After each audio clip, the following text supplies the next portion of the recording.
नमस्कार. अनेकदा असं होतं की पाळी अगदी वेळेवर येते, पण सोबत प्रचंड वेदना घेऊन येते. खूप गोंधळ टाकणारं आहे हे, नाही का? चला तर मग आज आपण हेच समजून घेऊया की नियमित पाळी असूनही इतका त्रास का होतो. विचार करा, तुमचं मासिक पाळीचं चक्र अगदी नियमित आहे. साधारणपणे वेळेवर पाळी येते, तारीख कधीच चुकत नाही. म्हणजे वरवर पाहिलं तर सगळं काही अगदी नॉर्मल वाटतं. पण मग असं का होतं की या नियमिततेसोबतच प्रचंड वेदना, पोटात कळा येणं, पाठदुखी आणि मळमळ यासारखा त्रास होतो? हाच तो गोंधळ आहे जो अनेक जणी अनुभवतात. आज आपण याच गोंधळामागची कारणं शोधणार आहोत. आणि इथेच एक गोष्ट पक्की लक्षात ठेवली पाहिजे. पाळी नियमित असणं हे नक्कीच एक चांगलं लक्षण आहे, पण ते तुमच्या संपूर्ण आरोग्याचं सर्टिफिकेट नाही. वेदना हे एक महत्त्वाचं लक्षण आहे, ज्याकडे आपण दुर्लक्ष करून अजिबात चालणार नाही. चला आता जरा खोलात जाऊन बघूया की या वेदनांमागे नक्की कोणती अदृश्य कारणं लपलेली आहेत. सुरुवात करूया आपल्या शरीरातल्या काही रासायनिक संकेतांपासून. आपल्या शरीरात ना इस्ट्रोजेन आणि प्रोजेस्टेरॉन नावाचे दोन खूप महत्त्वाचे हार्मोन्स असतात. जेव्हा या दोघांमधलं बॅलन्स म्हणजे समतोल बिघडतो, तेव्हा शरीरात आतून गडबड सुरू होते, जरी बाहेरून पाळी नियमित दिसत असली तरी. मग हे हार्मोनचं बॅलन्स बिघडलंय हे ओळखायचं कसं? तर त्याची काही स्पष्ट लक्षणं आहेत. जसं की नेहमीपेक्षा जास्त वेदना होणं, रक्तस्राव जास्त होणं, विनाकारण चिडचिड होणं आणि सतत थकल्यासारखं वाटणं. हे सगळं शरीरातल्या बदलांकडे इशारा करतं. आता अजून एका महत्त्वाच्या गोष्टीबद्दल बोलूया, प्रोस्टाग्लॅन्डिन्स. हे एक नैसर्गिक केमिकल आहे जे आपलं शरीर स्वतः तयार करतं.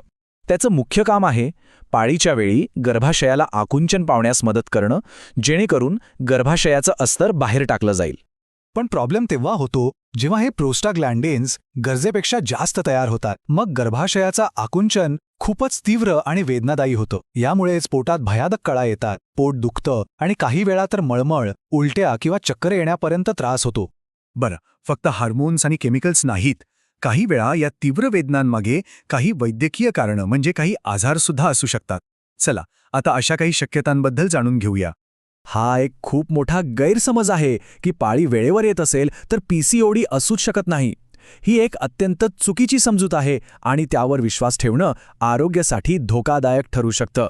खरं तर पीसीओडी असतानाही अनेक महिलांची पाळी नियमित असू शकते, पण त्यांना इतर लक्षणं जाणवतात, जसं की पाळीच्या वेळी असह्य वेदना होणं, अचानक वजन वाढायला लागणं, चेहऱ्यावर पिंपल्स येणं किंवा केस गळणं. आता एंडोमेट्रियोसिसबद्दल बोलूया. याबद्दल फार कमी लोकांना माहिती आहे. सोप्या भाषेत सांगायचं तर या अवस्थेत गर्भाशयाच्या आतल्या अस्तरासारखे टिश्यू गर्भाशयाच्या बाहेर म्हणजे चुकीच्या ठिकाणी वाढू लागतात. एंडोमेट्रियोसिसची लक्षणं खूपच गंभीर असू शकतात.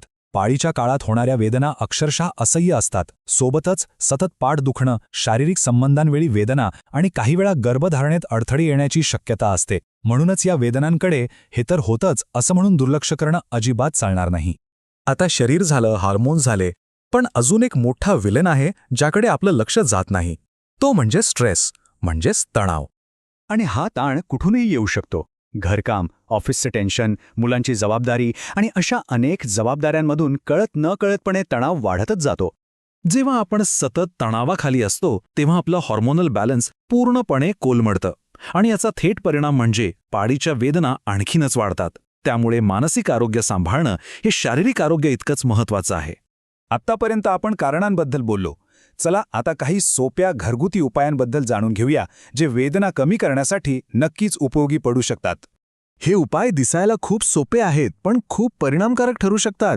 दिवसभर कोमट पाणी पिणं, पाळीच्या आधी चहा, कॉफी कमी करणं, जंक फूडला दूर ठेवणं, पोटावर गरम पाण्याची पिशवी ठेवणं, हलकासा व्यायाम करणं आणि सगळ्यात महत्त्वाचं पुरेशी झोप घेणं. या छोट्या सवयी खरंच मोठा फरक घडवू शकतात. घरगुती उपाय महत्त्वाचे आहेत, पण एक गोष्ट लक्षात ठेवणं खूप गरजेचं आहे. प्रत्येक वेळी फक्त घरगुती उपायांवर अवलंबून राहणं योग्य नाही.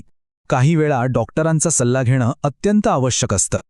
जर वेदना इतक्या जास्त असतील की त्या सहनच होत नाहीत, पेनकिलर घेतल्याशिवाय रोजची कामं करणं अशक्य होत असेल, रक्तस्राव प्रमाणापेक्षा खूपच जास्त असेल किंवा सारखी चक्कर आणि उलट्यांचा त्रास होत असेल, तर प्लीज अजिबात वेळ न घालवता ताबडतोब चांगल्या डॉक्टरांना भेटा.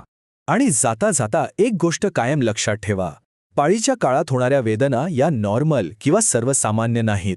ते तुमचं शरीर तुमच्याशी बोलत आहे. तो एक महत्त्वाचा संकेत आहे की आतमध्ये काहीतरी लक्ष देण्याची गरज आहे.